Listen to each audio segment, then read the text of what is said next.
Welcome to the Architectural Review Board for June 2nd, 2016. Can we have a roll call, please?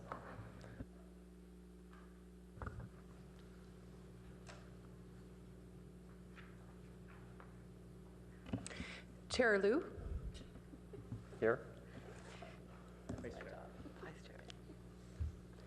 Okay, sorry, Vice Chair Liu and Acting Chair. I'm just going to go with Board Member Firth. Here. Board Member Kim. Here. Board Member Baltic. Present. With Chair Gu, you're absent. Thank you. Great, so now is the time for oral communications for things that are not on the agenda. If anybody's here for that, please come forward. Seeing none, we'll go to agenda changes, additions, and deletions. And I don't think that we have any changes today. And then we have, next up is the meeting schedule and assignments. I don't think that there's anything in there today, but the, we do have a possible cancellation, right, of a meeting upcoming? Yes, I think unless, an emergency comes up, the July 7th hearing would be canceled. Great. July 7th? Yeah, July 7th. Okay, and then we also have a list of staff-approved minor projects. That's, but we generally don't discuss those.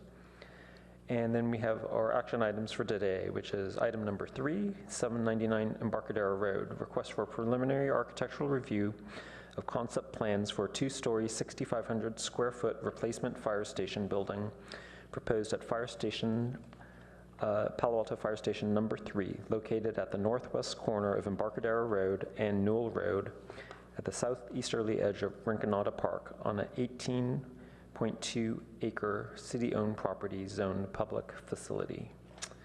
And welcome, we have Amy French, welcome back. It's good to see you. Thank you. Glad to be here. I have a few slides only. This is a preliminary review, so none of your comments are binding, but of course they're very welcome, and the applicant will be showing you 3 different architectural concepts. I want to give you a little context, which is one of the purposes of the prelim review, is to understand the context and look into what we've got going on. So we have a very large parcel. The parcel that houses the fire station also supports many uses, including Rinconada Park, the Lucy Stern Center, the Children's Museum and Zoo, the Girl Scout House. It's a very large parcel of 18.27 acres. So right next to the fire station, we've got some very mature trees, which will be staying, and we have the pool is the closest activity and building. It's across the street from the Art Center, as well as across the street, kitty corner and opposite Embarcadero Road to single-family homes. The fire station is currently a 1-story building. The comprehensive plan supports several goals that can be seen to be related to this need to keep the fire stations functional to allow for efficient service delivery. The applicant, the Public Works Department, will be describing some of the reasons why they're doing this at this time, but there is a capital improvement project that anticipated this, and this is the first of 2 fire stations that will be replaced. So moving along, we have our site plan. You can see it's a 1-story, 4,300 square foot building, and they're going to go to a 2-story, 6,580 square foot building, and it will have a footprint that's similar to the existing building, a little smaller by about 1,000 square feet. I can't spell footprint, can I? There are several protected trees on this site, and there are special setbacks on the site on both streets of 24 feet. So you can't put a building within those setbacks. And then one of the things that's interesting is the existing ingress and egress are off of Embarcadero, and there is a driveway also on Newell. They're going to an ingress only on Newell and an egress only onto Embarcadero. They're also looking at a location to place a temporary fire station as this is being constructed, so that when the project comes in, there will also be a process for that temporary station. And without further ado, there's just quickly, I'll show you the 3 design options that we can come back to when the applicant presents. This is option 1. This is option 2 with a pitched roof, and then option 3 with the curved roof. That concludes staff's presentation. Again, we would be coming back to you with a formal application sometime from now.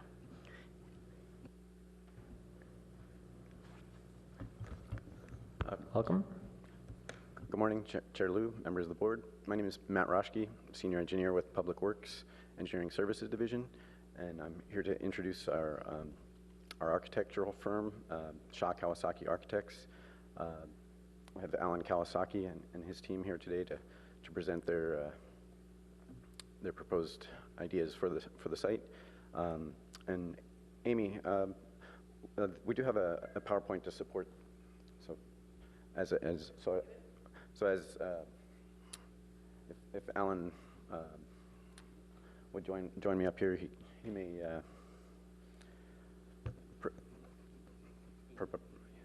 So we also have some material options for the board to take a look at. So, Alan?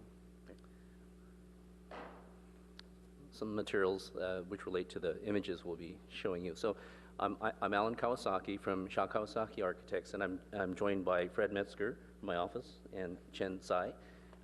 So if there are questions, they're going to probably be the ones to answer.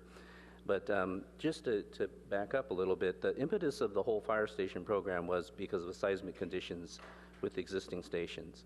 And we have something called the Essential Service Act in California, which says that, you know, obviously if we have a major either a seismic event or other, that the stations need to be operational.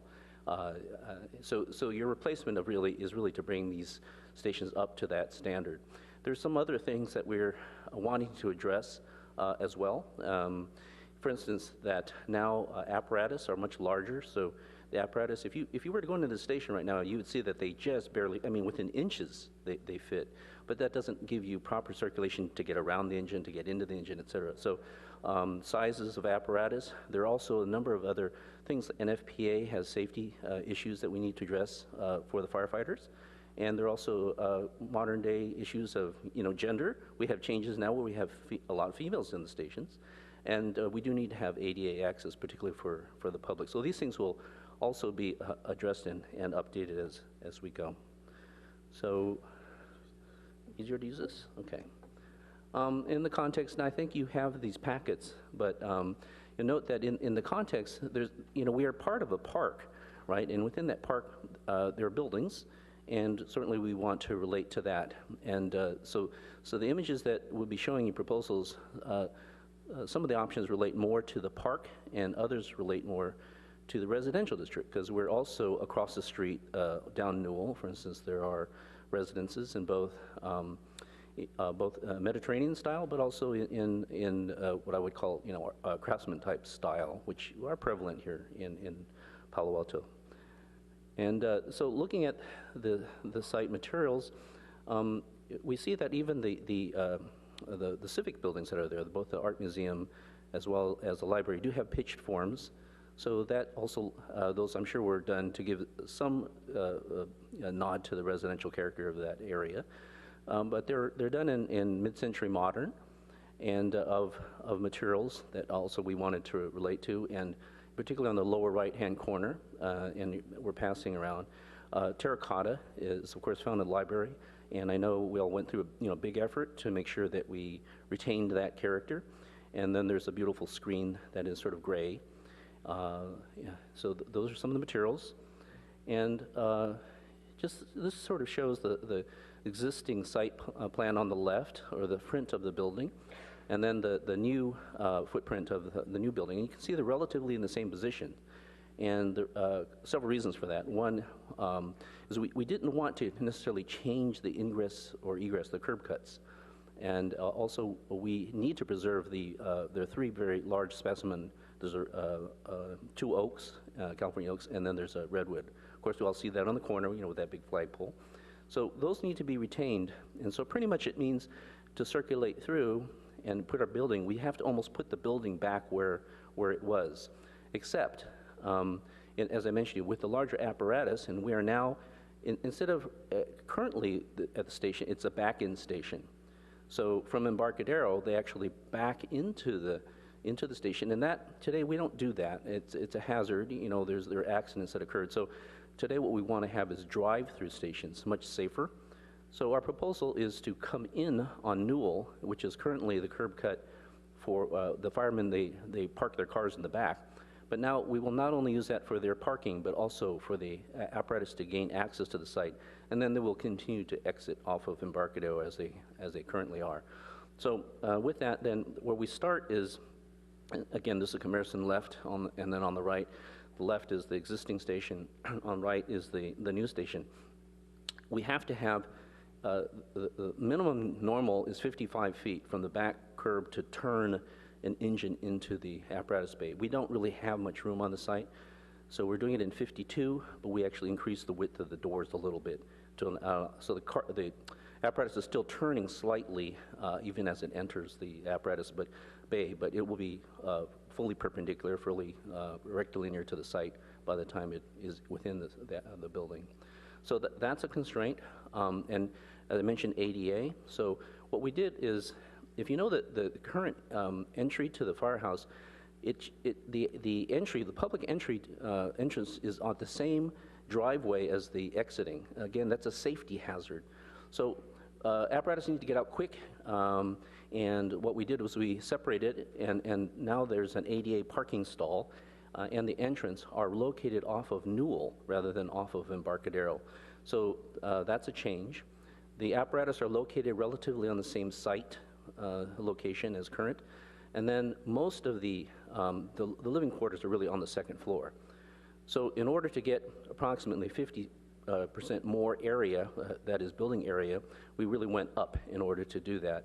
And then the site plan itself, circulation, is fairly similar to existing. And then this just shows a diagram of how the apparatus turn into the apparatus room and then exit. And then just so you have an idea about the floor plan. This is the lower floor plan, and the little cube or square to the upper right is sort of where the public comes in. There's an entry there. There's an open office area where the firefighters are there. You know, we do bicycling registration. There's some access that public requires to the station. And then you have the apparatus bay, and then you have support. And those support facilities are things like fire hose or cleaning equipment, shops and whatnot for the apparatus. So that's the lower floor. And then you can see there's 2 stairs and an elevator. And I know it seems odd, but we do have visitors to firehouses, and so we have to accommodate the public through elevators now to get up there. And so the upstairs, even the areas that are like kitchens and things like that, those have to be compliant, whereas private spaces like dorm rooms do not necessarily have to be compliant, but we make them, we call them adaptable. So we size them for ADA, but most likely, of course, the firefighter will not need that, but by regulation, we need to provide that in case, so they're sized for that. And you can see on that upper floor, once you come up the stairs and the elevator, you're immediately adjacent to a large rectilinear room. That's their exercise room, and so part of their daily activities is to be fit, so there's a good-sized exercise room up there. And then you come into the main part of the building, and that's your day room, and so it has a kitchen, it has a dining room, it has living space in there. And then furthest to the left are the dorm rooms. There are 3 dorm rooms in there, and one of the dorm rooms is oversized. Sometimes we get trainees who also ride along, so there's 2 beds in one of the dorm rooms. So what we're really coming to you today is to begin to not only introduce the project, but also to start having you participate in that process and thinking about what is appropriate as an aesthetic. What fits in your community is the question. And it's a classic question in all the fire stations we do, and we work with boards to find out what's appropriate for that community. And a lot of the dialogue has to do with civic versus neighborhood. Civic versus residential is a classic question that we ask ourselves. And if we say, if this is, I would say, more of what we're showing is a civic expression here. And it relates, of course, to that palette that I talked about, which is terracotta. We picked up the terracotta, and then also we picked up the same kind of gray color that's also on the library. And we used those two elements, and we said that we know that this is going to be a LEED certified building, and these days for panels, the panel technology changes a lot, and so what we thought to do on this site is to essentially do a flat roof building is probably the best in terms of the PV panels and giving us our flexibility. Also, the optimum orientation of this isn't necessarily when you do a pitch roof, half your pitch is right and half is probably going to be wrong. So this allows us more flexibility. So for those reasons, that's why we chose that. And then we have a more residential, and this is picking up on some of the arts and crafts buildings. For instance, I think it's the girls' private school down in Barcadero, and possibly cedar siding or shingles or whatnot. And then the third is just say, well, let's just do something a little bit more fun or whimsical and not necessarily pick up on any materials. So we wanted to get your input today on if you have thoughts on what you feel is appropriate for your city. And as architects, we're happy to do any of these or a fourth if you say. I would say that we have reviewed this with the fire chief. And fire departments are fairly traditional. One of the reasons the terracotta seem to work is because quite often they like, and he does like, the brick aspect. It's a fraternity. It relates back to all fire services, and so his choice was the first one that I showed you, but just for information for you.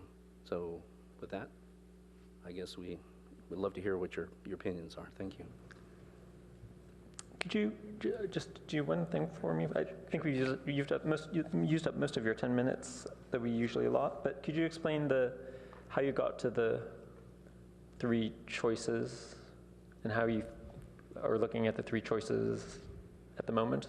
Just Okay. the framework for how you selected them. So going back to this one. So before we did any scheme, we looked at the context to see what is there. And then one of the things we saw sloped roof buildings, and that's part of the park. We also saw materials. And so this particular scheme picked up on the materials. Doesn't have a sloped roof, but it has the terracotta and has the gray metal panels that we see in the library, which we like the library a lot. So it also has a flat roof, which is probably more civic, tends to be more civic. So that's an option. And by the way, any of these materials, we don't look at this as being, oh, these materials have to go on these particular options. So somewhat they're interchangeable. And as you could say, I'd rather have this material on a slope roof building, as an example. So, oops. The second one, you have residentially in California, there's 2 major traditions that we have, Mediterranean, and then we have arts and crafts. And our feeling was that if we did a residential expression, that probably the arts and crafts were a better way to go, because that residential expression lends itself a bit more towards your, say, your library and your art center. So we then use this as a shape. It also picks mid-century modern, Eichler Homes picks up on that. And then this particular rendering shows cedar siding. I would mention to you that because of LEED now, or sustainable issues, we do rain screen detailing. And I know a few of you are architects, so the rain screen allows the insulation to bypass the studs and be on the outside of the building. It improves the thermal character. So all of these we're suggesting are materials that could easily be done in rain screen. Here we would set cedar boards outside, use as panels, but could reference back to shingles, for instance. So that was this one, let's say mid-century modern, shingled, and the third one was really just whatever. What was a fun thing? A curved roof is sort of fun, and then this one has, I think there's a sample running a cement panel. Yes, like either Swiss Pearl, Ethernet, what's that other, Talc, or there are any number of manufacturers that make these, and these are high-performance cement panels that are meant for rain screen detailing. So that's how we came to this, but really what we want to do is to give you a variety of things, and I'm sure there's something we haven't thought of, but to give you some varieties in order to have a discussion, a dialogue. Okay, thank you. Do any other board members have questions? So is this land subject to the park dedication ordinance? Is the entire site dedicated? I don't know. I have not seen the limits of the park, but I'm I sure think the somebody staff does from know. Public Works would, yeah. No, the fire station is excluded from the park dedication area. Glad to hear it. Amy, I wonder if you could address for me, please. The building seems to be built right to what looks like a property line. I notice in the report you say it's not, but it feels like it is.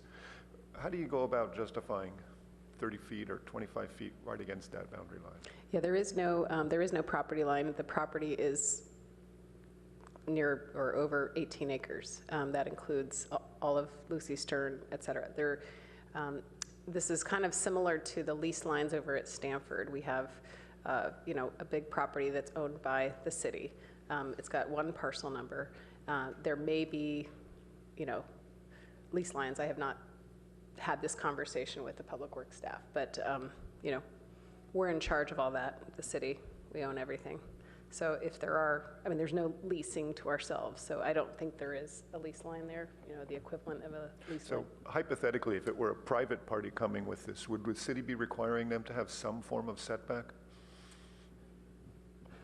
We wouldn't allow a private party to come. We do have, for instance, the Children's Museum and Zoo, which is a, partnership, a public-private partnership, if you will, for that. They're going to come forward with an application. So I think the Public Works Department can answer as far as, they probably have looked at the parcel map on this and can let you know if there's any line there. Correct. Well, what looks like a property line between the fire station and the park, that is the park dedication ordinance line. It's a meets and bounds description that's in the Palo Alto Municipal Code. So it's a park boundary line, not a property line.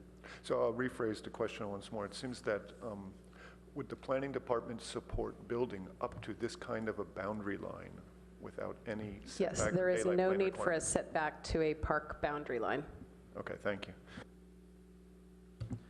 I have a quick question. What is the stealth flagpole? So there is a wireless communication facility stored inside a very thick and now very old flagpole. I don't think it's that old. I think it was installed maybe 10, 15 years ago. Well, the technology has been improved over these 10 years. I feel like it's been longer than 10 years, but perhaps, maybe, again, Matt, if you know. Yeah, I think from 1999 or so, Okay. but as I understand, the lease with that, it's Claire Castle, who leases to various cell companies, is in negotiations with our real estate division of Administrative Services Department, and they're reconsidering whether they're going to apply, go for a new lease, because there's only one cellular company tenant on it right now, and it's not necessarily going to be economically viable for that company to continue to have a tower here. So we're going to wait and see what they decide. Okay, thank you.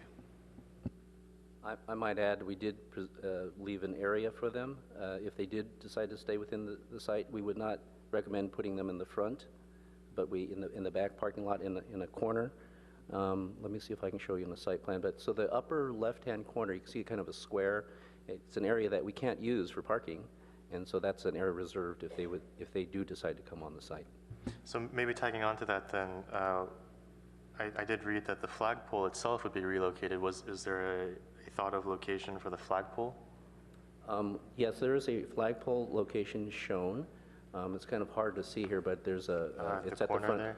At the front entry, I if you see the entry path, there's a sort of a circle there, and that's the location that we're proposing for the flagpole. So a lot of times the flagpole demarcates an entry point, so we want to put it there.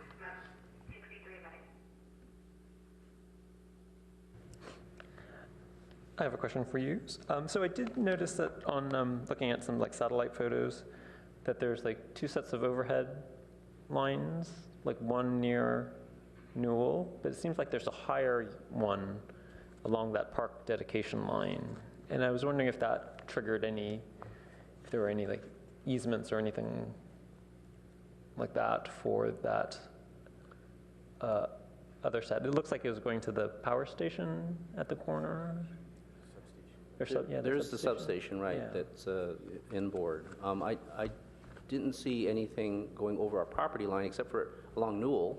Yeah, I've seen that. There's Right. proper clearance there for the apparatus to get under that. We're mostly concerned in an event if a line crosses an egress as opposed to an ingress point. So if the city wants to go underground, if there's a concern with that, that can be done. I would point out that it's usually about $250,000 to take a line down underground. So it's a fair expense. Okay, so who would like to start? Anybody? Comments? You want to, Q? Okay, thank you for bringing this project to us. Yeah, I've lived in Palo Alto a little over 20 years, and I don't think I've seen a fire station be remodeled or a new one built, other than that south flagpole. And I remember when it was installed, I was thinking, why is that flagpole so thick? But it makes sense now. So these comments are kind of out of order, but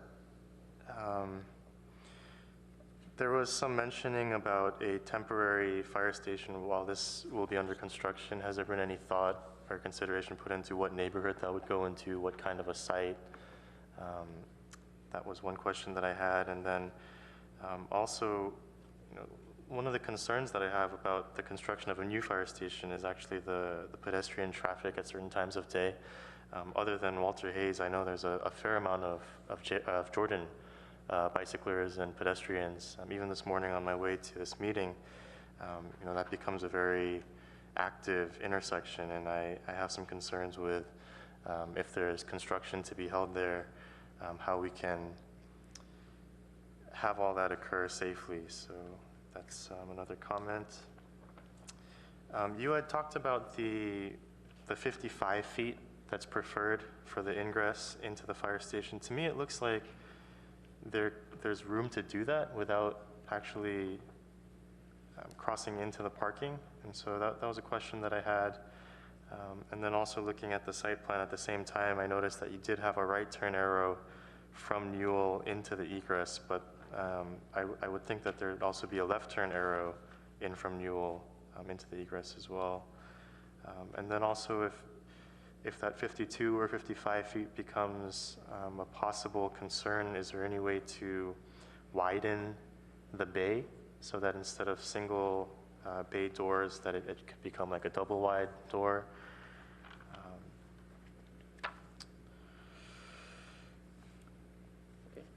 And then looking at the overall design of the fire station from an aesthetic point of view, I think there's been a lot of thought put into the character of what the actual apparatus bay entry and exit look like.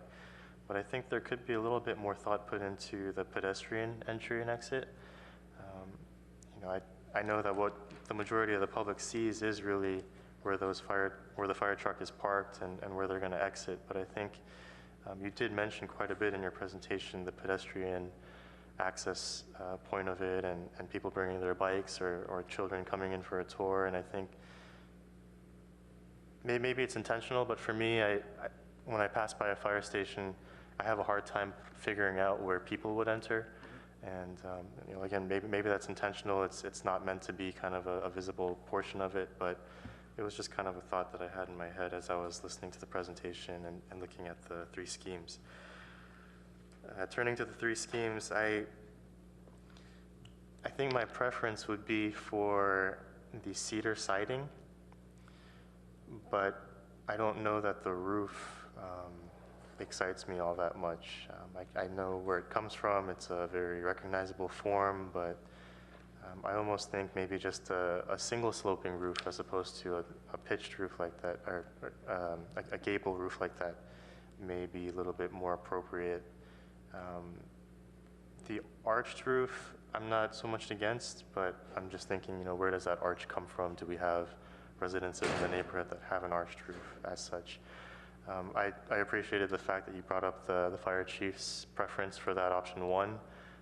I think maybe if the unit dimensions of the terracotta were changed, maybe it could be an option that I would lean more towards, but I think the dimensions of the cedar paneling right now, to me at least, is the most aesthetically pleasing, and it seems to bring just the kind of the character of Palo Alto and the surrounding neighborhood to mind. I think when this project comes back to us as a formal review, I would like to see some more neighborhood characteristic elevations and site sections,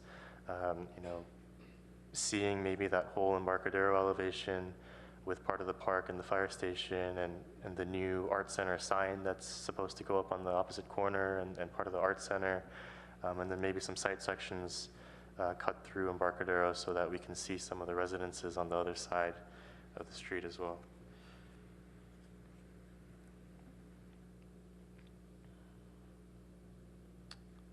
Otherwise, it's a very exciting project.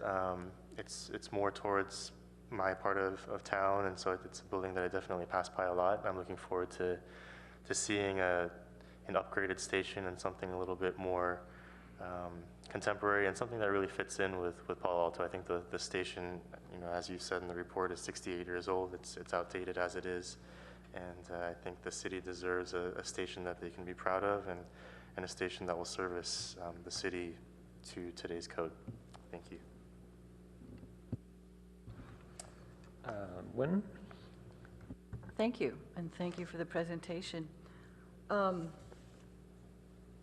This is an interesting neighborhood because this is Palo Alto's post-war civic center. This is the civic center until recently, and it has more buildings that the public goes to than this civic center, so it's more important in that sense. So for me, the context is that it's part of a civic center. It's a mid-century, almost literally, 1948, right? And it's heavily wooded. It's full of children, and it's full of residences. And I can remember in an earlier hearing on the redoing of Mitchell Park Library, one of the council members saying she wasn't sure the Palo Alto wanted any great architecture there, thank you. And I think what she meant was that she wanted buildings that honored what's there. Personally, I want it to look like it was designed and built now, but I want it to look like it's designed and built now by people who appreciate what's there. When you come back, I'm going to be very interested in the signage on Newell, because I agree that that's the pedestrian center, and how you let people know that that's where you go into the building and that you're invited in is important to me. It's an interesting thought. If you went, I like the sans serif mid-century text that's there now. It's an interesting thought to have a colorful sign like the Art Center sign. That would certainly be a radical departure, but it would be eye-catching. I think that, particularly since you register bicycles, I think you're short on bicycle parking. I think you're short on benches. I suspect you're short on a drinking fountain that members of the public walking by could use, and other things that support lots of varieties of non-motor vehicle use of that corner. So I'll be looking for those kinds of things. As to the design options, this is also the heyday of ranch houses, and which is sort of what I think happened with the Art Center, which was originally City Hall. I don't think that it's successful to put the pitched roof up 2 stories. I think that it's on the wrong building. I think that roof does not work on top of that set of structures. I do like the 2-cube approach. I mean, the interesting thing about a firehouse, instead of being a house with a garage attached, it's a garage with a house attached. And I like what you've done here that kind of emphasizes that. I have a preference for the first option in terms of silhouette.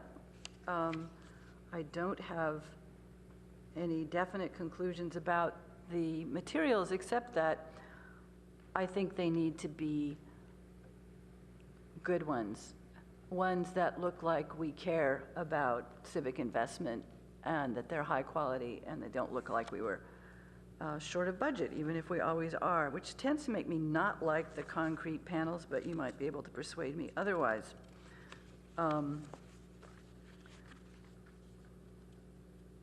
I also, the curved roof might work. I don't have a strong feeling about that, but I think that literal quotes of nearby buildings tend not to work, and I think that's the problem with the pitched roof on the double cube or quadruple cube or whatever it is.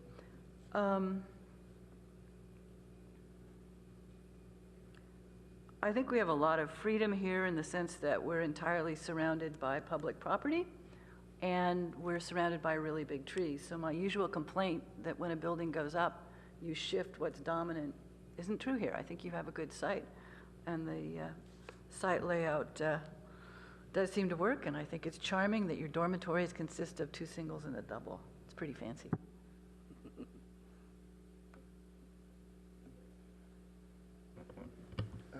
Thank you. I'm delighted to see that we're going to be putting a new fire station here. It's wonderful. I'll start my comments with the site planning. I'm very pleased that you're respecting those trees, obviously, but they're a very powerful feature. The redwood in the corner and the oak further back is really nice. I also like seeing the parking tucked into that back corner. There's a very large, healthy hedge between the park and that parking lot, and it just makes a lot of sense to keep that feature back there. I'm quite concerned, however, with the situation, the massing of the building against the park. Yesterday was a Tuesday in early summer, and there were still people sitting on that grass sunning themselves. I've been there on the weekend during an art festival, and it's crowded. This new building will cast quite a shadow on what's really an important piece of the park. If you can imagine that wall you've designed, it's got to be 25 feet tall, straight up at what's to every practical purpose a property line. And I think that just really thumbs its nose at anybody who's tried to build or remodel in the city having a setback and a daylight plane, and this just completely ignores that. I think you absolutely have to do something to modulate the building on that left-hand side to respect the daylight and then the views as well from the park. So I'm extremely concerned about the site planning vis-a-vis the building on the left. Looking at the property layout, you are confined by the tree and you need to have the vehicle ingress and egress, but you might be able to find stuff on the Newell Road side to help you shift that over a little bit, especially on the second floor. I'm also, I don't know, I guess it's probably just a planning thing, but when I went by the other day, there was a bunch of gates up, and it really feels quite off-putting to be, I was peering over a gate off of Newell Road looking in until one of the firemen came out and how can I help you? It's not terribly welcoming. And I'd really like to see that we don't have a series of gates across sort of on the property frontage. This is along Newell Road right now where they have the access into the parking lot and it's locked. And it's just not very pleasant. When you build a new building like this in a great facility, it's nice to see it be a little bit more open and welcoming in appearance. I'm sure you're going to be doing that, but I'm just pointing that out. On the massing of the building, just the overall composition of it, again, I think that the left-hand piece, if I take option number 1, which I would prefer if I had to choose options, the 2-story piece right next to the park is where the problem is, and I think that affects the massing of the building as well, in that it's 2 very interesting and different forms perhaps, but they're all the exact same height. And at least to my rules of composition, you want to vary that a little bit. Maybe that again says the piece on the left could somehow step down a little bit. Maybe you have to change the function or lower the roof or pitch that piece of the roof. But I think that respects what I was first saying about being close to the park. And then when I look at the overall composition, it's not quite right. And then I think one of the predominant features in the area is that buildings have roofs. And so my first reaction looking at this is it just needs some kind of a form or a nod to a roof or a cap. I'm not entirely convinced of that, but at least in my firm we try to mix a little bit. So we might have one strong volume that's got a flat top on it and another form that's at an angle or a different pitch. That somehow, just that modulation of the forms tends to make it feel a little bit more like it fits into a residential area. I do think that this is a civic building, and it should look like that. It shouldn't look like a house, and I think that's the problem with both of the other options, are they're just sort of making a copy nod to houses. If I can address the materials of the building, as much as I think the wood siding is lovely, I think it's entirely inappropriate for a fire station for two reasons. One, just the irony of it, as we all know, is kind of strange. But two, this building has lasted 68 years. We want the new building to last another 68 years, and wood siding needs constant, intense maintenance to look good. We've been through that on other projects here. And I think that just flies in the face of comprehensive plan C24 requirement about maintenance and common sense. I like the terracotta very much. It's an attractive material to me, and it feels like it'll be here 100 years from now very solidly. And I agree with the fire marshal's sentiment that it is a nod back to the traditional brick firehouse. Obviously, brick is not a good choice in our part of the country, but the terracotta paneling does a nice job of what Wynn was talking about. It's built of our time, but with people who are aware of the past. I think that's a great overriding guideline to be following. So I had written in my notes to consider a masonry surface, not understanding that's what this terracotta is, but I think this is a lovely choice. Then lastly, on the style of the building. Personally, I love contemporary looking architecture. I'm not sure if the majority of our town is quite that strongly in favor of something like that. And I think that this is a public building. It should be designed with regards to what the public would like to see on their building. It's their firehouse. I keep coming back to it, scratching my head, thinking it's fine to have sort of a strong form and maybe some secondary forms, the two materials, the paneling and terracotta. But maybe what it's really missing is just some sort of a interesting quality, a jewel box character to it. This is a prominent site as you drive up Embarcadero. Everybody sees it, everybody knows about it, every little kid looks at it. And yet, to be honest, when I look at option one, which again is, I think, the best of the three, it just looks, I don't know, blah. It just doesn't have enough of a punch to it, enough interest to it. And maybe that's more what I'm looking at. If you don't want to make it really fit into the residential neighborhood and do some clever picking up on the houses there, which I agree is not as appropriate, maybe it just needs a little more creative thought put into breaking up the forms somehow or putting it together. So those are my comments. Thank you very much.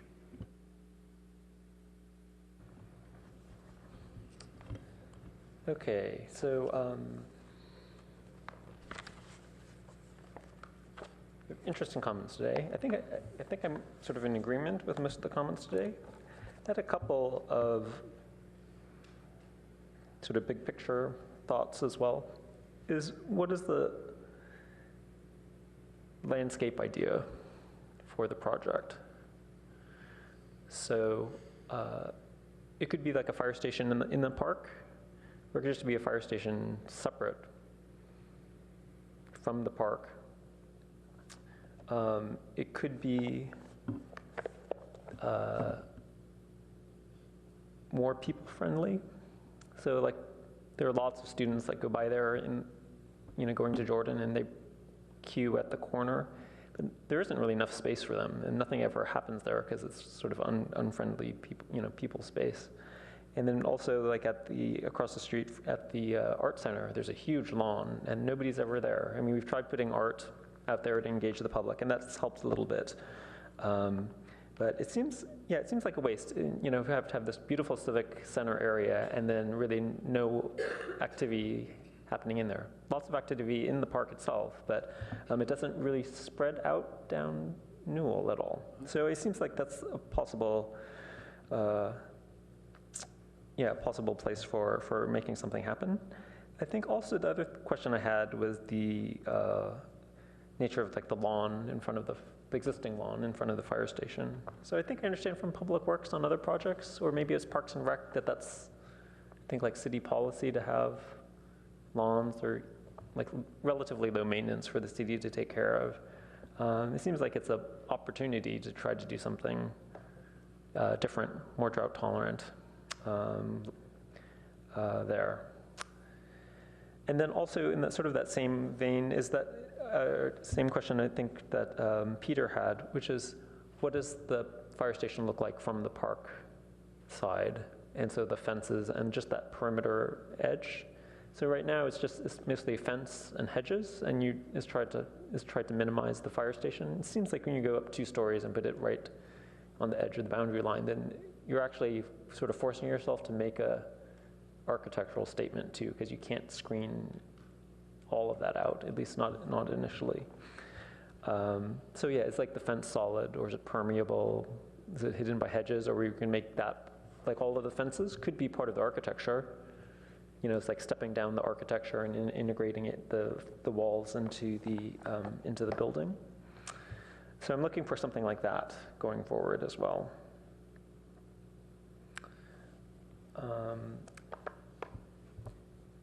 In terms of like your question about civic versus the residential, you know, like the existing library and art center were sort of a nod towards the residential side. That's why they're 1 story. They have the hip roofs and the wood, the cedar shake roofing to sort of blend in with the neighborhood. But they did tweak it a little bit. If you look, like the main library is not the scale of a house, and it's meticulously proportioned and very taut, and they kept it very clean, you know, the main front, and gives it a civic presence. And I think that stood the test of time pretty well. And I would think I'm hoping like that I think that's probably the best route to try to take on this one. I had similar concerns about the massing as Peter. It seemed like the number 1 sort of like a cube. It seems like I'm thinking, like, when I was looking at it, I was thinking that like I can understand why you did the 2 different colors on scheme 1. But then when I look at when I step back from the site a little bit, like a half a block away, it's actually a pretty small building. It's not really that big, and maybe the two-tone color thing may be a little too forced if you look at it wider. I'm not sure. Yeah, we could go either way on that one. It seemed like a little bit of a missed opportunity to try to engage the existing redwood tree in terms of breaking the box and the volumes and whatnot. It seems like it's fairly solid. It's pretty solid. It seems like you could break up the mass. It may be possible to break up the mass a little bit on that to make it a more interesting cube. I do like the terracotta. I would just say on the terracotta buildings that I've seen, like at De Anza College, there's some south of Market. We have some at Stanford on Welch Road. There are to me, I see a difference in the ones that are solid color versus the ones that have like a variegated color. The ones that are all solid look a little flat to me. Like I like having a little bit more variation. I think it depends on the size of the building. With the terracotta, I generally like the darker colored windows, like bronze or green. Sometimes the ones that I've seen with like the clear anodized aluminum with the terracotta, to me they seem it clashes a little bit.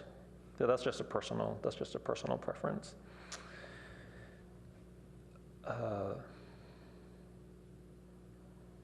If there are going to be any like photovoltaics or any mechanical equipment things on the roof, then it seems like scheme 1 would help, right? If you have like parapets and whatnot. On scheme 2 with the gable, sort of the Eichler-like gable, I guess I have a question is, how well can you actually do that? So like, you have more insulation than an Eichler would have, so the roof would be thicker. The glass is going to be double paned and probably tinted a little bit, so it's not going to have the indoor-outdoor, quite the same indoor-outdoor look. And then we have all of our seismic requirements. So can you actually just get that on very thin posts? I think the other thing too is like with the Eichler aesthetic, it was the roof shape tied into the whole spatial concept of the building. So there's like an atrium, and then it opens out to the backyard. And you don't really have that at all. You don't really get that at all. The same aesthetic or the same sequence here in this in the fire station scheme. And then the big space that you get underneath the gable roof would be chopped up in your scheme because you have all these smaller rooms inside. So that seems a little forced to me on that scheme. And then on the scheme 3 with the I have a comment on cement board and then also on the curved roof. Like I've done curved roofs before, and they're really cool, especially if you put like a skylight or something on the curved roof. They're really dramatic on the inside. It's a little harder to do the roofing, depending on what you're doing.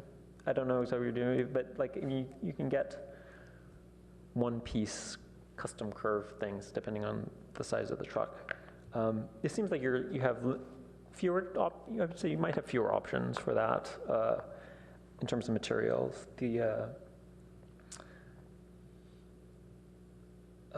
And I guess my question is that the issues that I had with the curved roof is all the things that have to penetrate through the roof and how you handle all of those things, so like bathroom fans or whatnot. That's the thing where the beautiful curve can get sort of cluttered with all sorts of things to sort of mitigate the curve. And then on the cement board, I'm glad to see I think you had like Equitone or Ethernet. I think my take on cement board buildings is that you have to bring more to the table than just the material, right? Because it looks thin and flat. And so whatever it is, board and battens or how it's designed, more has to be brought to the table to make the fiber cement look substantial. Because otherwise it just looks really thin. Of all of the ones I do, it seems like I like the terracotta because it links to the library. And if I recall correctly, there's some brickwork on the Arts Center. And I guess I'm flexible on the roof shape. And and so I think that's where I am on that. Can I assume that that there's a preference for number 1? We usually architects always put their preferred one first. Is that? We usually put it last, but we put our preferred one first. It was the first gut that we had. Yeah. Because we do fire departments typically like brick, and then again the modern day expression of that quite often are terracotta because they are rain screened. I have one last comment. So the fire stations in my town, and I don't live in Palo Alto, all have some sort of civic gesture. So some of them have trellises, like full trellises over the front of the building. And those help give depth and shadow, whatnot, to the building. And then the newest one has a tower, which I'm not sure is entirely appropriate on this site. But it really does make a public statement. It really makes it seem much more welcoming to the public. It definitely makes it seem civic, and it makes the entry prominent to the public. And I think that's something that's always been missing at this particular fire station. I've gone to this fire station to get bicycle licenses or whatnot. I've had the tour or whatnot. The entrance has always been, I think it's too low key as it is currently. So I think I would welcome something, and I think things that you're showing at the moment seemed kind of quiet or a little bit timid, so I would encourage you to try to consider something stronger. Okay, any other comments?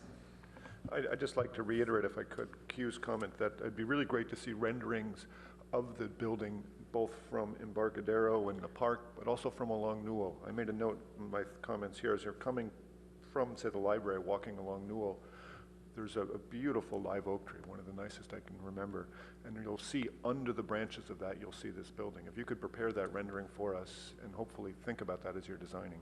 Thank you. I wanted to stand corrected. I thought that the terracotta brick unit dimensions were actually smaller than, let's say, the cedar. It looks like they're the same. I think what made me feel that way is maybe the depth. I know Alex had brought it up that if the terracotta can vary a little bit more in color without being such a solid, similar color throughout all the units, I think that'd be great. One thing that Alex brought up that I think is really important is really that corner. I'd mentioned that I passed by here on my way to the meeting this morning, and just the queue of bicycles and the students. I mean, I would imagine if there's, let's say, a younger family that's walking from the Art Center to take their kids to Walter Hayes on a stroller, how do you get through that traffic? And if there's some way to kind of make a gesture towards the public and the community and the students on that corner where they can queue, or to kind of tidy up that corner a little bit, maybe like a nice little seating area for the crossing guard even. I mean, how great would that be, right? So I think those are the civic gestures that we're kind of looking for, and I'm very excited to see this project move forward and to see the rest of the elevations and so on and so forth. Well, as always, I'm impressed by my colleagues' insights and comments. I would be interested to see the daylight plane study and to know more about what kind of shade impacts this would have on the adjacent park. And I second or third or fourth, the point about making that corner more welcoming and useful for people. You know, post 9/11, the paramilitary aspects of fire protection have become more dominant. And to the extent this building can be designed not to evoke danger and being hidden, and more to be welcoming and part of the community and how we take care of each other, I'll be pleased.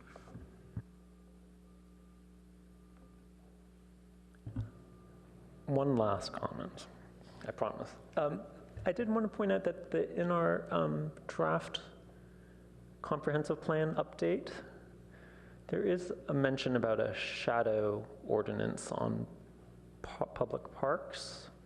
And so that's not in our current code. It's not in our the comp plan update is not approved at the moment. But I just want to pay attention that that's somebody cares about that, and it's in there. So I should just be cognizant of that. I don't know what we do with that today, but that's out there. So it's a community concern. So great. Thank you, Amy. Okay. Okay, so I think that's all of our, we have our item number 4.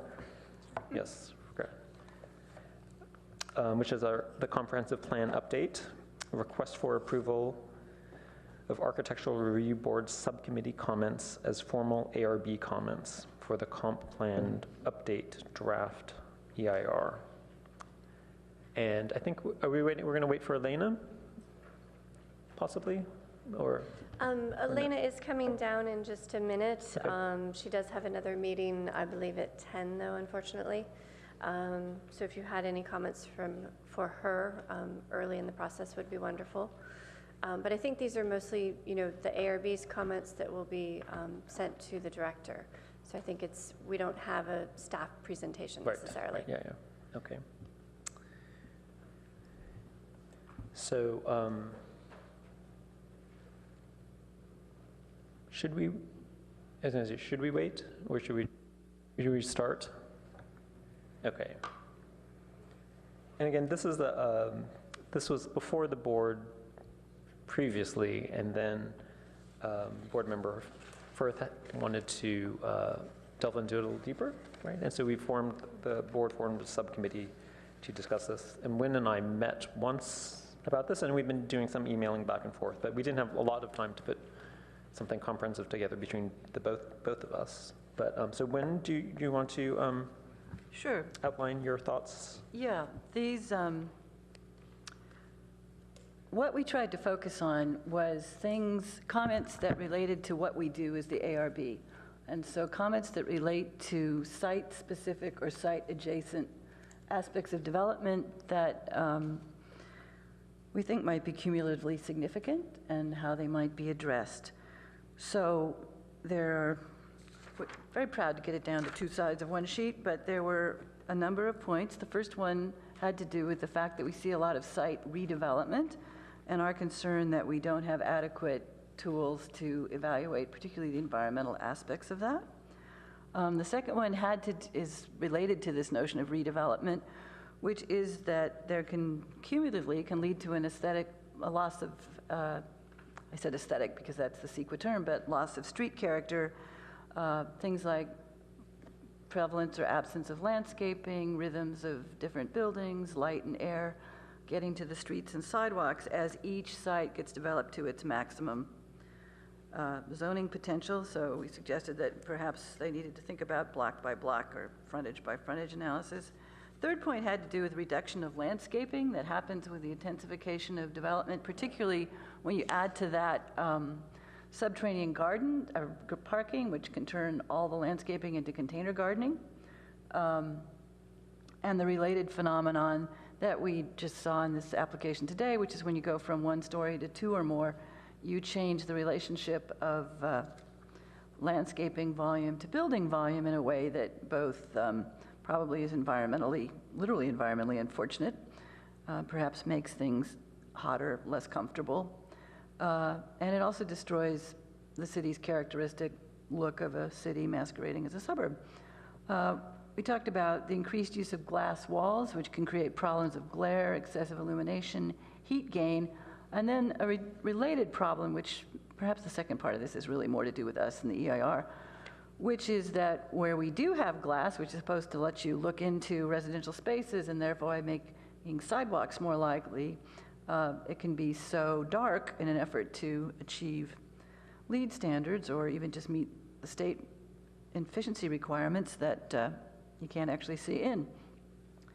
The next one I think is pretty important among these, if I had to rank them, and that is we have a finding that requires us to evaluate landscaping in terms of its impact on heat island effects, but it's only addressed specifically to landscaping, and it's not quantified and there's no metric. Now, it's true that we apply subjective standards, but wanted to suggest that we should adopt metrics which require perhaps not only not worsening, but in some cases improving the heat island effects of new construction. There does seem to be a lot of work that's been done by colleges and universities and federal and state agencies that we could use in order to accomplish that. This will become more important as the city becomes warmer. The next point has to do with the fact that with the redevelopment of El Camino Real and San Antonio, we're getting a lot of construction in areas where the ambient noise level is above the city's acceptable noise contours. You put that together with our requirement that there be usable outdoor spaces, and we end up with outdoor spaces that may be way too noisy to actually be very pleasantly usable. So we could use some better standards on that.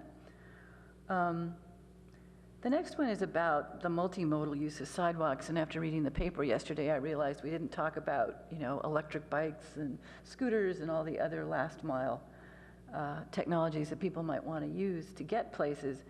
But Alex in particular pointed out that we have the public right-of-way, we have the building setback, we have the building itself, we have the landscaping. All that space is subject to more and more demand for its use. And we don't really have very good optimal ways of making that work. And part of the problem, we do have a standard somewhere. It's in the downtown plan about how frequently you should have a bench. It's like a sidewalk or frontage standard, but it's buried deep in some planning document. And overall, we don't have a standard that tells us, or at least if we do, it's not clear enough, how to make a whole block or a whole frontage work for this range of ways of getting around.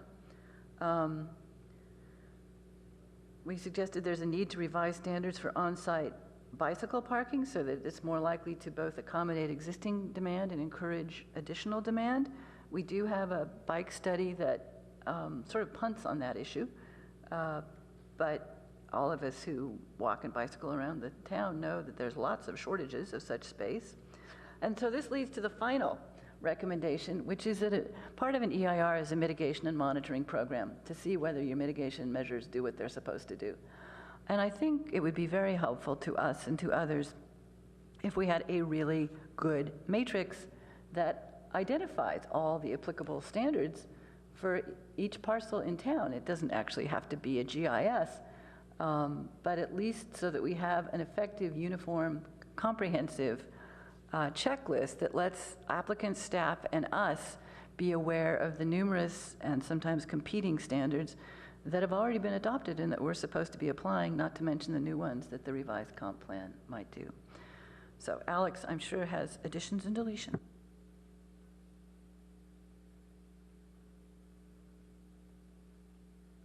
I should say this is much more measured than my first draft. I'm sure, yes. Yes.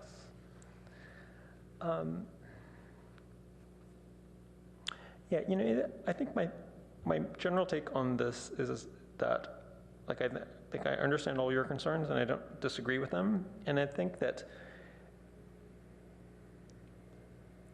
that you're asserting that there are deficiencies, and I think that we should be more clear on exactly where they are, because I don't think it's universal throughout all parts of Palo Alto, and so it just makes me want, you know, it just makes me wonder exactly what is the problem that we're trying to address in these. I think the other thing too is my understanding from staff is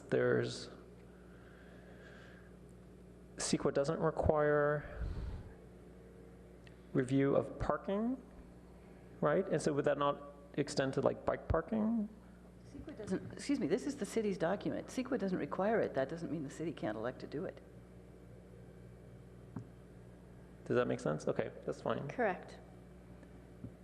And I would say we haven't, doesn't sound like I don't think that we have been in the past, at least in the time that I've been doing this. And then the other thing is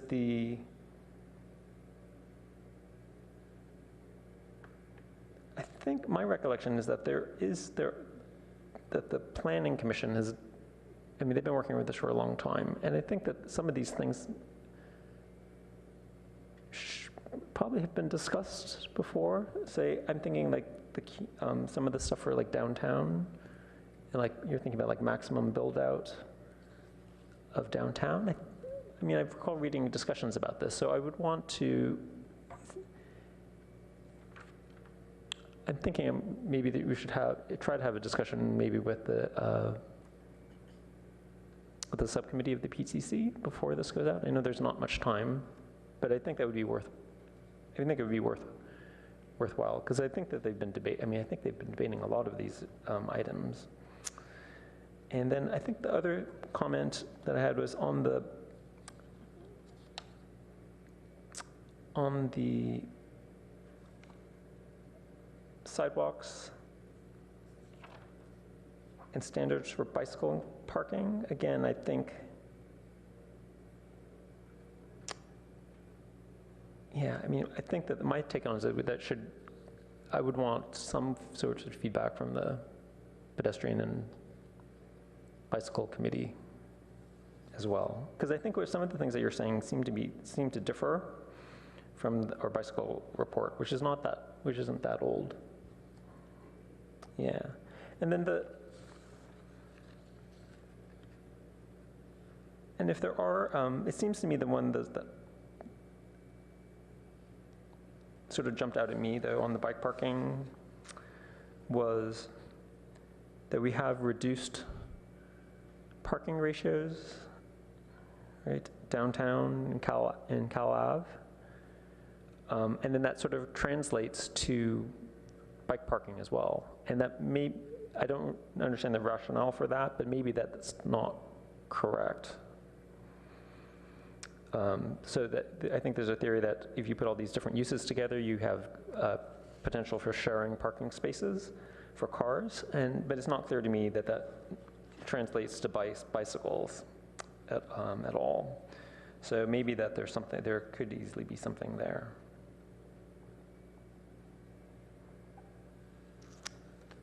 So, and I did want to correct, I am looking at a new initial study template that we're building for formal projects, and we do still have the parking capacity question in there. So that is something that Palo Alto has chosen to maintain as part of CEQA. Okay, great. Excellent.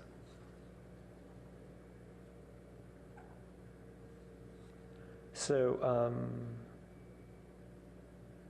So why don't we open up to the rest of the board? Do you have any thoughts that you want to include to the comp plan draft EIR? Thanks. Yeah, thanks very much for the subcommittee for doing all this hard work. It's really appreciated when to see it. My first concern is that I think it'd be great if, as a board, we could just issue something, even today, of this is where we stand. I think our voices are collectively much more likely to be heard.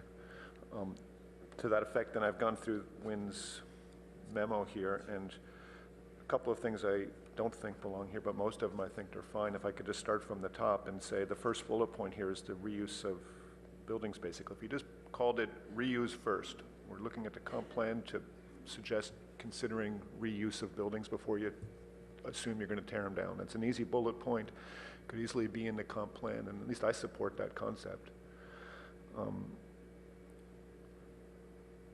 The aesthetic loss of street character, I just don't see how you can put that into a comprehensive plan. It's obviously an issue. It's something that slowly gets eaten away, but what do you say? How do you say we don't want to lose the street character? Well, of course we don't, but how do you put that into a bullet point? I think, I don't want to take away from the work you've done, Wynn, but it seems to me that we dilute the power of our message when we put things out there that can't be readily addressed. The third one, I think, is a very serious issue of, I put down parking versus plantings, because that's what's going on. We see over and over, we meet the parking requirement by putting cars underground. All of a sudden, we can't fit the trees that we'd like to see for privacy and landscaping, shade and stuff. And we just assume, well, okay, we have the parking, we can't have the tree. If we put in the comp plan that you should consider the balance of parking and trees somehow, either make two-story parking garages, or you're not going to fit as much parking underground because you need the trees, but at least to shift the emphasis a bit back to considering the landscaping, I think that's an extremely valid point that we could collectively agree on and put out there. The issue of glass walls, I think, is much better taken on a case-by-case basis. I don't see how you could put in a comprehensive plan, we want fewer buildings with glass walls. These are all very legitimate points about privacy, heat gain, things like that, but I don't think that belongs in a comprehensive plan. That already is in the building code, and that's something architects work towards. I don't support that in this kind of a document.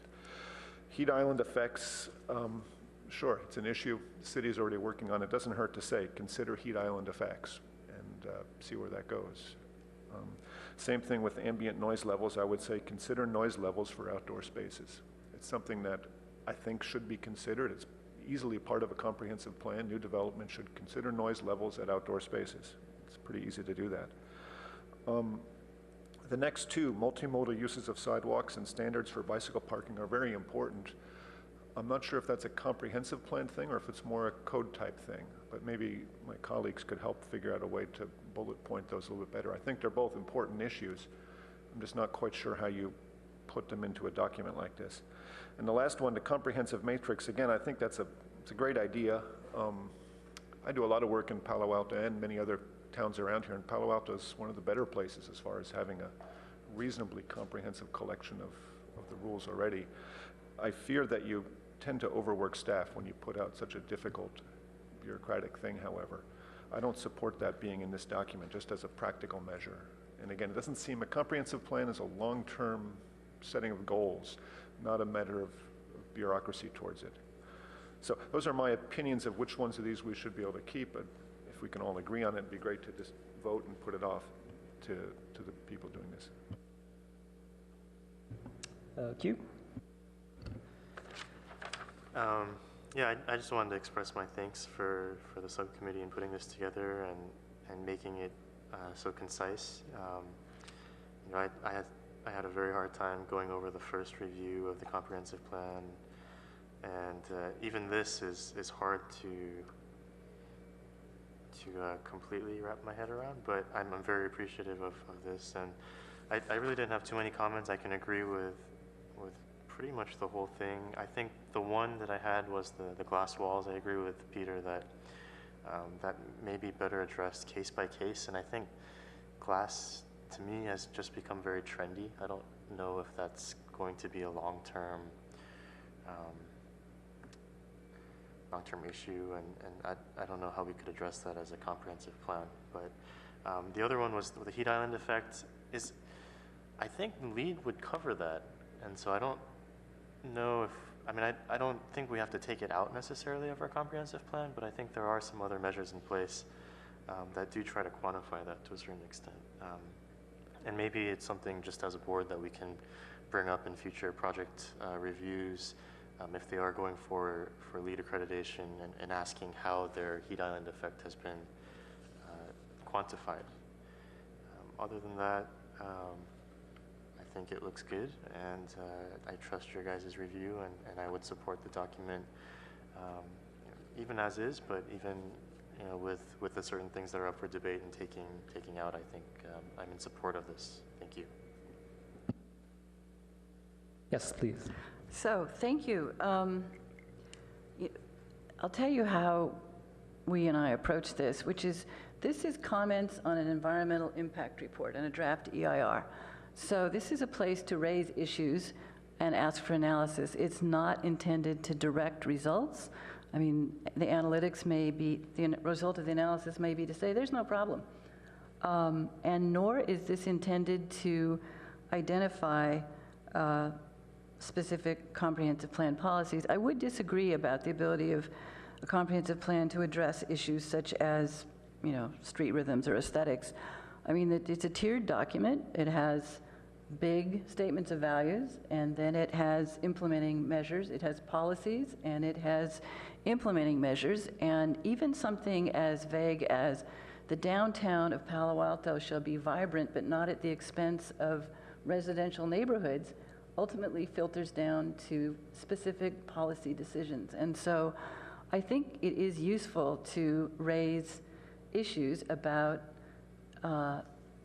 environmental impacts, which include aesthetic ones, of the continuing development and redevelopment of our city. So that's one thing that guided me. The other is that one of the really striking features of this series of analyses is that it shows it shows deteriorating mobility. It never shows, it shows some reduction in vehicle miles traveled, but it shows larger increases in people traveling. So that means less mobility. And so it has mitigation measures that are intended to encourage bicycle, pedestrian, and other alternative modes, but it acknowledges that none of them are adequate to keep this from being an unavoidable impact, as I recall. And I honor that. And from the point of view of an EIR, you want to acknowledge unmitigatable impacts early and often so that you can then proceed with whatever it is you decided to do. But I think that an interesting gap was that it didn't seem to reflect the fact that this accommodation and support of these alternate means of transportation happen on individual sites as well as on the public right-of-way. And so I thought tying those things together could make those mitigations more effective, and that's why, I'm sorry I didn't number these, the points about sidewalks.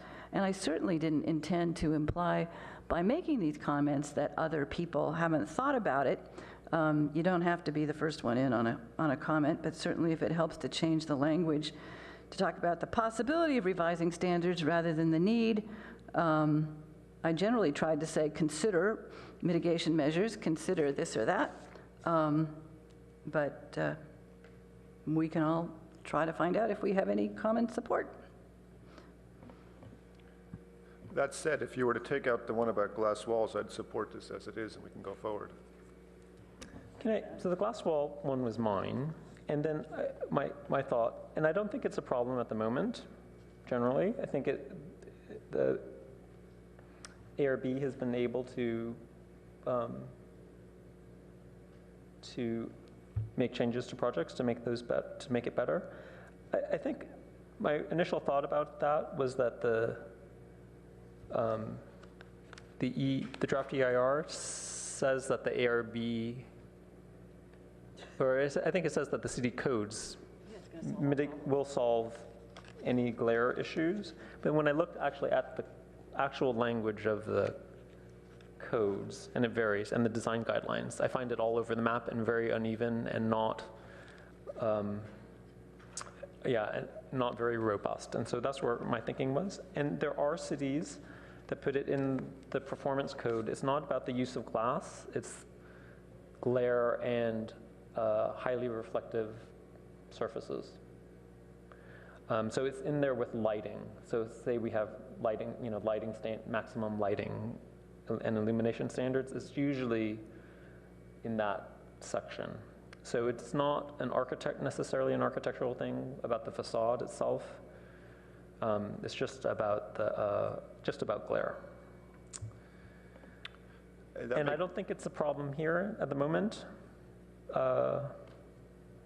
My thought was to try to head off a potential problem in the future. So at the moment, I think it could be removed, but I just wanted to say that there are other cities that are doing more than we are. So. And it is sort of daunting when you read the DEIR and it says, don't worry about aesthetics, the ARB will take care of that. I mean, we know that we don't always have the tools to achieve results. Is there another way to phrase it then, Alex? I guess what you say makes a lot of sense, and I can support that. I'm concerned that you're, in a sense, making a stylistic or architectural limitation. That's what an architect hears. Can't make a glass wall in my building. You're absolutely right. Most projects we get with large walls of glass end up getting pushed back on. But is there a way to rephrase it? Maybe not use the term glass wall or something like that? Okay, so as I read it in my notes here, it says, I think Elena can confirm, maybe the draft EIR says that we're supposed to avoid using reflective surfaces that can create glare. And I think that's fine, right? And then I think my only comment was that our codes are sort of uneven about that. So could the comp plan just say study or consider updating the codes to this point, and it's not an EIR issue?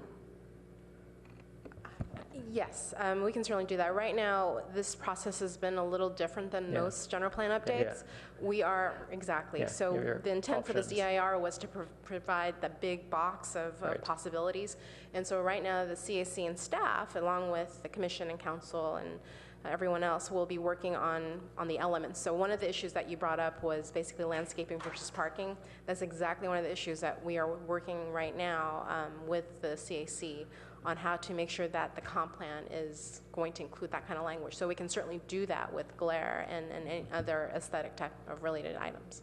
So we can say in the document a policy or program saying staff shall or the city shall update elements or update codes to reflect these needs and requirements. Probably not to reflect.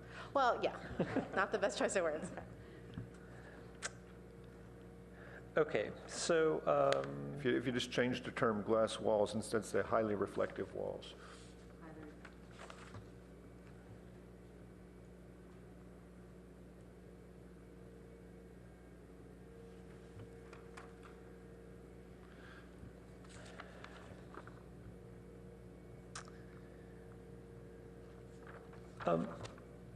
When could you comment on the noise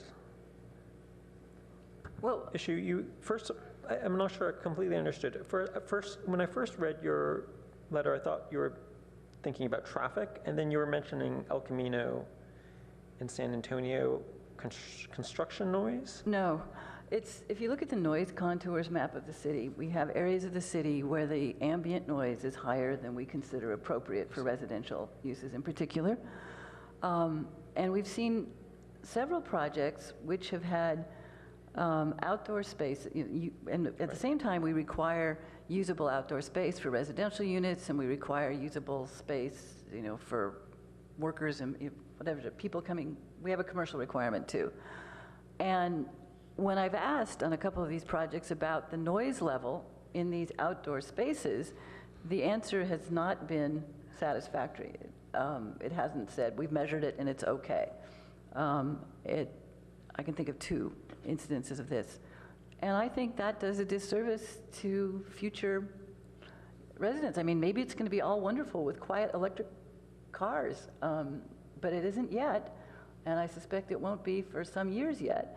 And I think that we would be better off with a stronger policy and there may well be one somewhere. I have excused myself from trying to master the document as well as staff does, because these are comments, not anything else. that we would be better with stronger language about the need for outdoor spaces, which are supposed to be usable, to be acoustically attractive to their users. I think we would just want to clarify, some of the projects that we've looked at have been more sort of commercial plazas, and so there isn't always a standard for that. But to the degree that we have residential and we have the requirement for open space, I can certainly see your point. And my argument would be that if we're having commercial plazas, we should analyze their noise. And if they're not usable, you know, if you cannot have a conversation with them, that's something we need to know. We might decide that it's adequate for a place to cross and a place to look through, but I certainly don't think we should be counting that as adequate as usable outdoor space, if it's not. So I think we should at least be looking at it and considering standards for commercial usable outdoor spaces if we don't have them. That's my view. Right, and we don't have, I would say, And at least it should be analyzed. okay, that's fine. The way I look at it generally is that the zoning ordinance is set up to protect residential use zones from commercial uses, and then it's not that comprehensive if you're talking about commercial versus commercial impact versus impacting another commercial. It's weaker there with regard to like landscape buffers and whatnot. And so, I think I can see your point generally about that, and also I think all of the cumulative impacts of all of the construction projects going on downtown sort of highlights all of that, highlights that.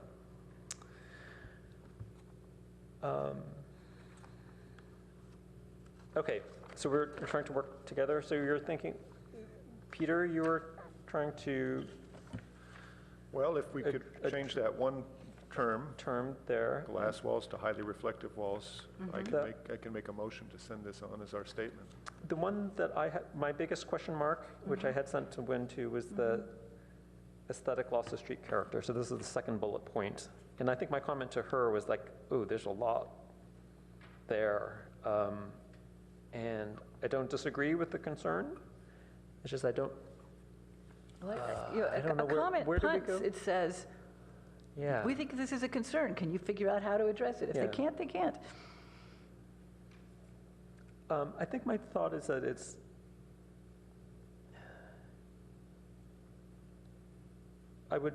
my hunch is that I would may possibly separate it. Well, I think that I'm thinking about a couple of things. I mean, I think it's partly, you're talking like views of the sky and the hills is one thing. Appealing light levels. How about daylight just is two. consider measures regarding loss of views of sky and hills? I mean, one of the things that's, maybe this is not a shared view, but one of the things we've noticed is that we're boxing in El Right. Camino, for Yes. example. We're beginning to see impacts on San Antonio as you head west. And we're beginning to see impacts downtown as you increase the height of mid-block buildings, which have traditionally been low. And those are all pretty serious issues in my mind in terms of what people perceive as loss as the city changes. And of course, I'm trying to figure out how can we accommodate change in a way where people feel gain, not loss.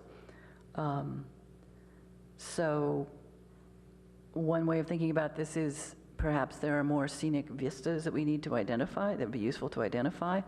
But I do think this overall issue of losing the mix of lower and higher buildings should be addressed in the EIR, and the comp plan, and therefore analyzed in the comp plan EIR as a desirable goal. We may not achieve it. There are lots of things we don't achieve. I think you're right about that, but how much of that should come from the Architecture Review Board? If you look at these sort of broad sense, it's one item that's much more general than the rest of these. Well, if you feel that we have adequate standards to address this issue, then we shouldn't. If you don't, we should. Can I say, so on view corridors, I think the comp plan, the existing comp plan has a map, Right? and the draft EIR has a diagram, and it specifically excludes El Camino and San Antonio. And so I would imagine that there's been thought about that on the side of from the PTC. I don't know. I haven't paid attention to that particular aspect of it. But maybe I think it would be fine for the ARB to ask. It's like, why, like, Add those back in as scenic well, corridors. ask that they They be studied. yeah, are they studied? Because we're seeing, from our end, we're seeing lots of projects on El Camino and San Antonio. That'd be fine. So I would lump, my take on it was to lump that, put that together, and then, or put that with the scenic view corridors. And then I think then there's still the separate thing of mixing high and low buildings. Yeah. For me, it's mostly like, oftentimes it's like the building pattern and the width of the buildings. And I think what other cities have done is they've addressed it by putting those things in specific plans. But Some- that's an some of our- I know. implementing measure to a comp plan. And if you have a comp Right, plan well, also, policy. but when you put it in a specific plan, then there's an EIR with the specific plan. So they're sort of But you hope purring to it down tear a off this step. EIR. You hope Yep. to never do another EIR until Yep. this is out of date. Yeah, I'm not really Yeah. arguing, so if we want to take it out, I'm fine. no, I think it's really interesting. I've been studying other cities, and to me, the mix that you're talking about is very important, and I think it should be out there. I just don't know I don't know how what we do with it, but I think that's fine. To raise as a question. Does that make it better for you if we separate them out into pieces? I'm more comfortable with view corridors than What would you like to the street character. I'm fine with that. How would you say view corridors? What would you want the bullet to be? Yeah, my take is to address it as a Treat. view corridor thing for San Antonio and El Treat Camino. San Antonio and El Camino Real as important view corridors?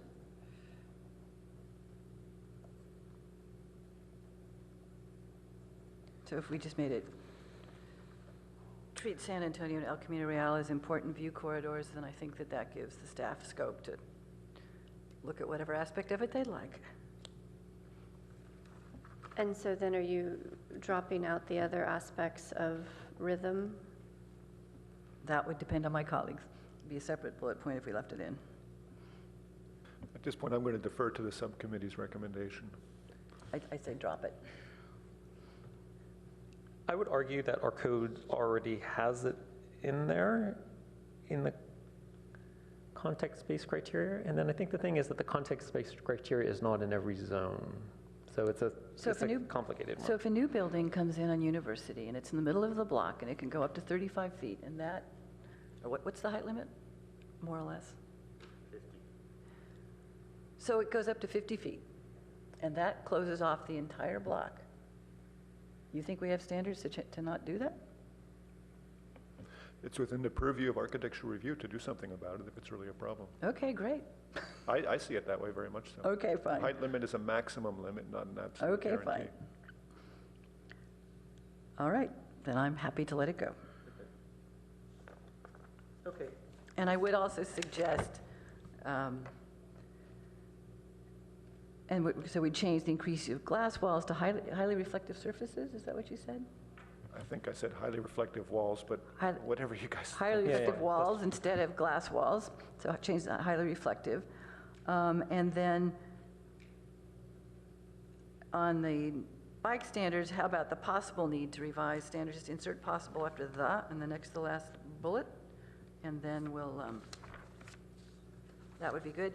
I'm going to I really do think After years of writing mitigation measures and monitoring standards, I really do think that having them consider a matrix as a mitigation measure, which is a separate budget, by the way, would be worth doing. I have no problem with it, it's fine.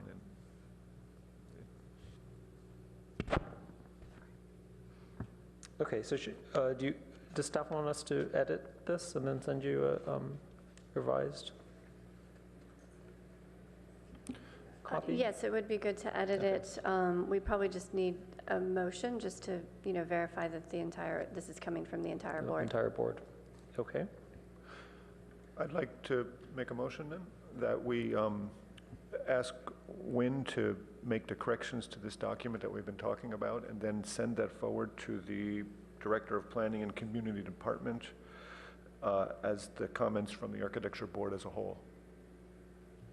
I'll second that. Okay, all in favor? Aye. Say aye. Great, and opposed? None, and Robert is absent. Okay, thank you all for that. And the only thing we have left is the approval of minutes for May 19th. And are there any board member comments on that? We were chatting about this earlier. We need to figure out who made the motion to Right. approve the previous minutes. Yes. And I think it was myself. I think it was too. I'm willing to stipulate. So why don't we say that it was, and then everything else looked fine to me. Okay, and then I had one comment for staff. So this is on item number 3, 1700 Embarcadero Road. This is the Mercedes dealership. So on the third page, second paragraph, it says, Chair Guyer appreciated the quality of the current elevations. And I would just add that my understanding is it's the drawings themselves. He still has reservations about the building design, so I wanted to clarify that it was the drawings. That I was wish absolutely his intent. yeah, I wish he were here, but he was actually had reservations about the scale of the building. No, I would agree with you Yeah. that was my understanding as well, as it was the quality of the plan set. Okay, and then the second sentence right after that, it says, having previously approved a 5 or 6 story hotel for the site. And I went back through and looked at the approved hotel drawings, and I just wanted to say that the approved drawing project was a 48-foot high to the top of parapet, 4-story hotel. So Robert- there's never been anything 5 or 6 stories. He may have said that, I but think just this is a closer reflection to what he said. yeah, but I think we should we not? So that's a comment correct? for, Just a comment for staff? That's a Can- comment for this week's minutes. Ah, okay, there we go. That's fine.